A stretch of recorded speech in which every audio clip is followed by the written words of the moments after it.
productive cooperatives is another name for collective farms. Why was this to proceed slowly? Because the socialist factories and plants had to produce enough machinery and implements to serve as an inducement for the peasants to organize into cooperatives. Because the Soviet mines had to produce enough coal and ore for the production of iron and steel to be used for agricultural machinery. Because the workers had to be trained to be able to produce, and all this took a few years. Altogether it took no more than 7 years, from 1922 to 1929, from the beginning of the NEP to the great rush of collectivization. But what annoys the Trotskyites raised during those years? What a lot of mischief they did. What monkey wrenches they were throwing into the machinery of Soviet economy. How they were undermining Communist Party unity, which was the first condition for the carrying out of the program of building socialist economy. For 3 years, between 1924 and 1927, while they were still members of the party, they kept on harping in 1,000 ways about the growth of the kulak and the growth of the netman. Their practical proposals were dictated not by an understanding of Soviet economy, but by panic. They said, collectivize the peasants at once. If need be, use force, which, if attempted, would have aroused the peasants against the workers and played havoc with the revolution. They demanded a quickening of the tempo of industrialization by the investment of another 1 billion rubles in industry.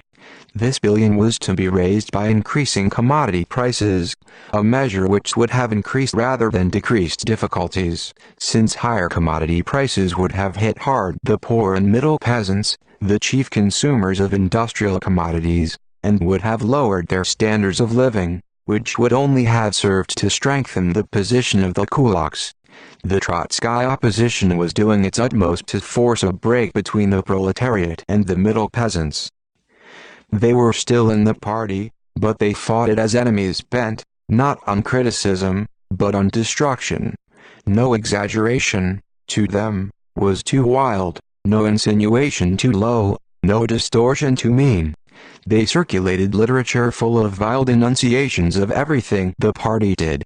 They greeted the 10th anniversary of the October Revolution with the declaration that the Communist Party was a party of the bureaucrats, kulaks and netmen. This propaganda was accompanied by the formation of an underground faction, which printed leaflets and distributed them clandestinely. The party had to call a halt. The opposition was expelled. But this did not stop the propaganda. We had to relate this phase of the opposition activities at some length, because it gives the key to the understanding of what follows. Any reasonable human being, upon seeing that his fears and apprehensions were not justified, would admit he was mistaken. Not Trotsky. The rapid industrialization of the Soviet Union, the almost total disappearance of the netman, the collectivization of agriculture, the elimination of the kulak as a class, one would think, should have satisfied the Trotskyites, if they meant what they shouted from the housetops. But Trotsky's opposition becomes more venomous the more the ground slips from under his feet. It is the venom of those elements of the petty bourgeoisie who see the victory of socialism but do not wish to become workers earning an honest living under conditions where the proletariat is in possession of power. Trotsky remains the damager throughout. If there is any achievement in the Soviet Union that even the enemies have been forced to recognize, it is the phenomenal economic success both in industry and agriculture. The facts are so widely known that it is almost unnecessary to mention them once more. From a backward country, the USSR has become one of the foremost industrial countries. From a country with 20 million individual peasant holdings, it became a country of large-scale modern farming. From a country that lead to depend on other countries for its industrial equipment, it has become a country which can produce for itself the most complicated and the most advanced industrial equipment. From a country that was overwhelmingly illiterate, it has become a country in which almost everybody, especially the younger generation, has received education. The Soviet plants are among the best in the world. The Soviet engineers and workers are mastering the most advanced technique. Soviet industrial output has grown 400% in 5 years. Soviet agriculture has overcome the initial difficulties and has made marked headway towards supplying the country with an abundance of foodstuffs and raw materials. The Soviet factories are turning out tractors and trucks and other agricultural machinery by the hundreds of thousands. The successes of the Soviet Union, the improvement in the standards of living of the masses, the cultural life that is theirs, all this has aroused the admiration of millions of toilers the world over and has in proportion increased the ire of the exploiters. Where is Trotsky? He is not with the toilers. He spits venom in accord with the exploiters. He gives them aid and comfort. Moreover, he initiates campaigns against the Soviet Union. He declares all these successes non-existent. What is wrong, in his opinion? Simply this, that you cannot build socialism in one country. Why? Because the general growth of economy, on the one hand, and the sprouting up of new demands and new disproportions, on the other, invariably increase the need of linking up with the world economy.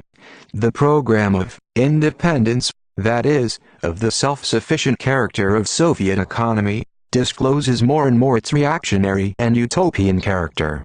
Autarky is the ideal of Hitler and not of Marx and Lenin. Leon Trotsky, Soviet Economy in Danger, p. 17, 1933. There is not a single sentence in this whole tirade that has any meaning. The gentleman chooses to overlook the difference between capitalist and socialist economy. In the capitalist economy, contradictions are inherent and cannot be overcome. Growth of mass production accompanied by lower wages, to take one instance, creates that kind of disproportion which capitalism is powerless to solve. In Soviet economy it is different. Those disproportions which Trotsky speaks of, such as the lagging behind in the production, say, of coal or rubber, are far from catastrophic. They create certain difficulties which are easily overcome. With the growth of Soviet economy they tend to decrease rather than to increase. When there is an abundance of steel it does not matter very much if one or the other plant is lagging. When the railroad system has been improved, it does not matter whether one or the other road is slightly deficient. When agriculture has been placed on a modern scientific basis, it does not even matter much whether climatic conditions are favorable. This year's crop was abundant in spite of a terrible drought. Disproportions and the accompanying difficulties, Mr. Trotsky, have a tendency to decrease rather than to increase in Soviet economy. As to the program of independence, why is it reactionary and why is it utopian? Isn't it a fact that Soviet economy today is less dependent upon other countries than it was 5 years ago? Aren't the Soviet industrial giants in a position to supply the country with necessary equipment while 5 years ago the country had to depend on imports? Do not the enormous amount and variety of natural resources guarantee the Soviet Union a free economic development independent of the capitalist countries? What is utopian in the fact that exists? And why is it reactionary? If economic development were retarded in consequence of a certain policy, that could be called reactionary from an economic point of view, provided it depended upon the Soviet leaders alone to alter the policy. If, however, economic development was immensely accelerated in consequence of the Bolshevik policy, if it went beyond anything any capitalist country could dream of even in times of its highest prosperity, where is the reaction? That the ideal of a socialist economy is not autarky but international exchange, and that only under an international Soviet system such an exchange will be put on a scientific basis, we need not learn exactly from Trotsky. This is one of the fundamental theses of Marxism. Autarky is not the ideal of the Soviet Union. The Soviet Union does not wish, and does not work for, autarky. But economic independence of the capitalist world market is a necessity due to the fact that the Soviet Union is surrounded by a hostile capitalist world. The idea that the development of the Soviet Union demands an increase in linking up with the world economy is fundamentally wrong. It has been one of the pet ideas of Trotsky for many years that Soviet economy is part of world economy, that it stands and falls with the latter. What are the facts? Soviet economy is proceeding from one victory to another. Capitalist economy is rotting, disintegrating, collapsing. Soviet economy forges ahead to new unparalleled achievements under a system where the country is ever more solidified under the Soviet rule. Capitalist economy is unable to overcome its crisis, and the capitalist countries are headed towards the overthrow of the entire existing system. Even the blind can see these facts. Since the appearance of Trotsky's Soviet economy in danger, over 2 years more have passed. Trotsky said then that the nearest future would bring a new confirmation of his correctness. During those years Soviet economy experienced a new phenomenal upswing. But Trotsky's barking at the victorious socialist construction continues in even louder tones. The structure of socialism is nearly completed, and he still keeps on repeating that socialism in one country is impossible. To the numberless contradictions that Trotsky discovers in the building of socialism in the Soviet Union, a brand new one was recently added: the contradiction between production and consumption. Even a Trotskyite can no longer deny the colossal economic growth of the Soviet Union. Even the bitterest enemy must, to his sorrow, admit that collectivization of agriculture is a fact. But facts do not deter the Trotskyites. Facts can be misinterpreted, and the latest misinterpretation was given by Trotsky to the fact that, in spite of a tremendous increase in the production of consumers' goods and in spite of the tremendous increase in the consumption of the individual worker and peasant, goods are still greatly valued among the masses and everyone wishes to have more to consume. Trotsky calls this the stimulus for individual accumulation. And since he has heard that Marx also spoke of accumulation, primitive accumulation of capital, he proceeds to the very profound conclusion that this stimulus for individual accumulation may lead to a revival of capitalism.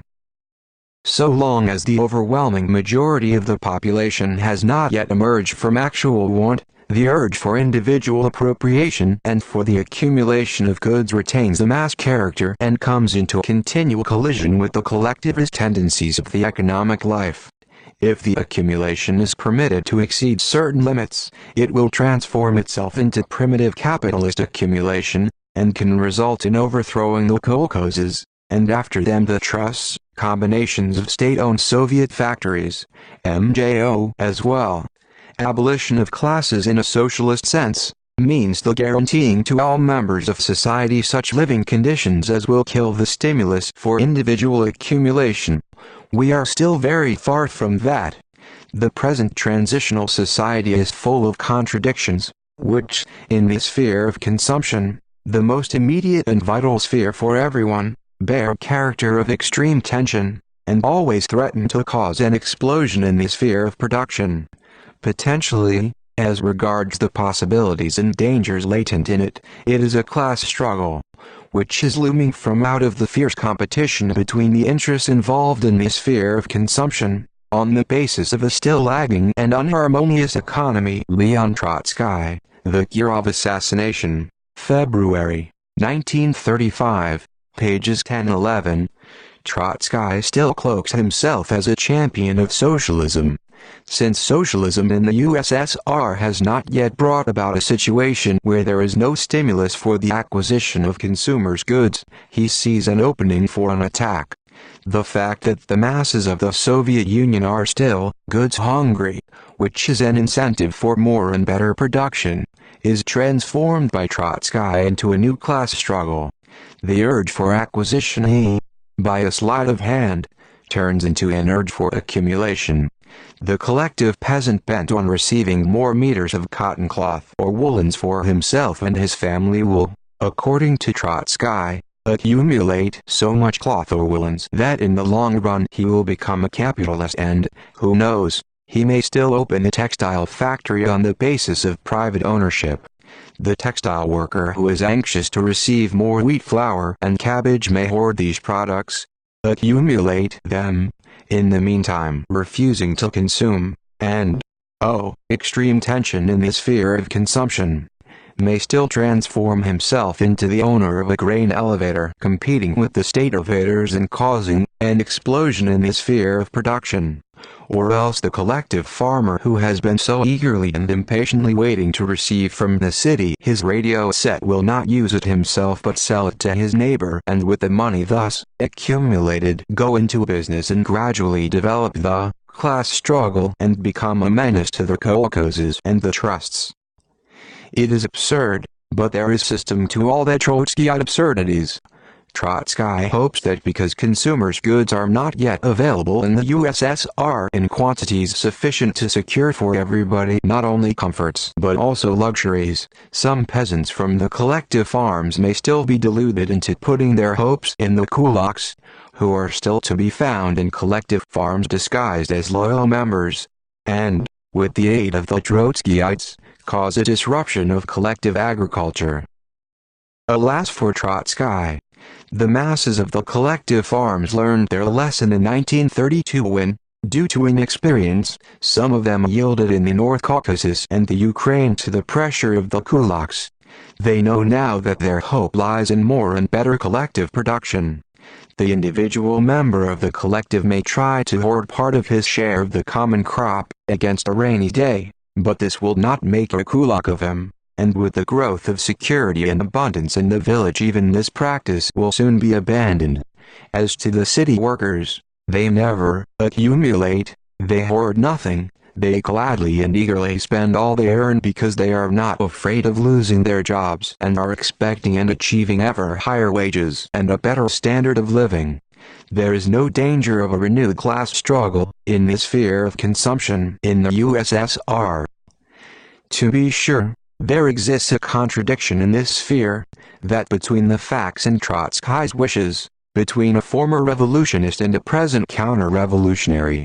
He would like to see accumulation of capital where there is a desire to produce and consume, and where the masses know from their daily experience that the more they produce the more will they consume. He knows that the masses have heard about the contradiction between mass production and a narrowing market in the capitalist countries, and he hastens to use similar expressions in regard to the USSR, hoping to delude the unwary into believing that the crisis of capitalism, poverty amidst plenty, and the relative goods shortage in the USSR, where the production apparatus had to be built up first and where increasing production is rapidly eliminating the shortage, are one and the same thing. Nowhere has Trotsky revealed himself more in his true colors as counter-revolutionary falsifier as in these fabrications. What does he want? Has he any plan? Has he any program? Some time ago he advanced the very profound proposal that the Soviet Union slow up the tempo of industrialization and collectivization. That was all in the name of left communism, real communism. It was so much like Trotsky, revolutionary phrases and reactionary proposals. Now that the Soviet Union has been put on a granite foundation, when the workers and peasants are being supplied with ever greater masses of consumers' goods, when their knowledge and experience have increased 1,000-fold, when they can, with ease and comfort, increase the output of factory and field, what can he propose? Has he a program for today? In vain will you seek for an answer among the multitudinous writing of Trotsky and his henchmen. In reality they are not out to propose a program. They intend to confuse the workers in the capitalist countries who are not sufficiently familiar with socialist construction in the USSR. They aim at discouraging the workers of the capitalist countries, including the workers of the USA, from choosing the Bolshevik way out of the crisis. They strive to sow pessimism regarding the greatest achievement of the world proletariat, the only great and lasting victory of the socialist revolution in the present era. They are intent on preparing the masses ideologically for war against the Soviet Union. They serve the capitalist ends perfectly. From the Trotskyite peculiar version of permanent revolution, to the theory of the impossibility of building socialism in one country, from the theory of the impossibility of building socialism in one country, to counter-revolutionary attacks upon everything that is being done in the Soviet Union, from verbal attacks upon the strongholds of communism, to practical aid and comfort to the class enemy. Is there any wonder that the extreme logical followers of Trotsky and Zinoviev resort to the revolver?